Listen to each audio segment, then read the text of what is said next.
So beautiful sari dark violet colour mashru satin ఫ్యాబ్రికే వస్తుందండి.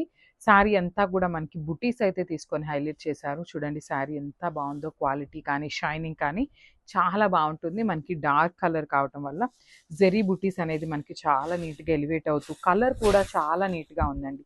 So sari అయితే కంప్లీట్గా ఇట్లా ఉంటుంది. షోల్డర్ సైడ్ వచ్చేసి స్మాల్ బార్డర్ తీసుకున్నారు. కింద బార్డర్ చూడండి మీనాకారి వీవింగ్స్తో పాటు కడీ బార్డర్ ఇచ్చారు. సో వన్ మోర్ థింగ్ అండి, ఇక్కడ చూస్తున్నారు కదా ఇట్లా మనకి పైన కుచ్చిళ్ళ దగ్గర వచ్చేసి మనకి ఇలా వస్తుందండి. ఏ బెనారసీ శారీకైనా మనకి కుచ్చిళ్ళలో వచ్చేసి ఇట్లా ఉంటుందన్నమాట. సో అదేమి మిస్టేక్ కానీ డ్యామేజ్ కానీ కాదనమాట. సో ఓన్లీ ఓనీ పార్ట్కే మనకి ఇట్లాగా కడీ బార్డర్ వస్తుంది. రిమైనింగ్ పార్ట్ అంతా కూడా మనకి ఇట్లానే సింపుల్గా ఉంటుందన్నమాట. లోపలికి వెళ్ళిపోతుంది కాబట్టి అంత హెవీగా అయితే ఇవ్వరు. సో అదొక్కటి మెన్షన్ చేస్తున్నామండి, క్లియర్గా మెన్షన్ చేస్తున్నాము. సో లాస్ట్ టైం ఒక కస్టమర్ అడిగారనమాట, సో వాళ్ళ కోసం అయితే చెప్తున్నాము.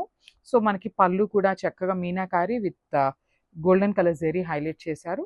బ్లౌజ్ కూడా ప్లెయిన్ బ్లౌజ్ ఉంటుంది. విత్ హ్యాండ్స్కి వచ్చేసి పికాక్ అండ్ ఎలిఫెంట్ బార్డర్ తీసుకున్నారు. So this the complete look of the sari and grab son.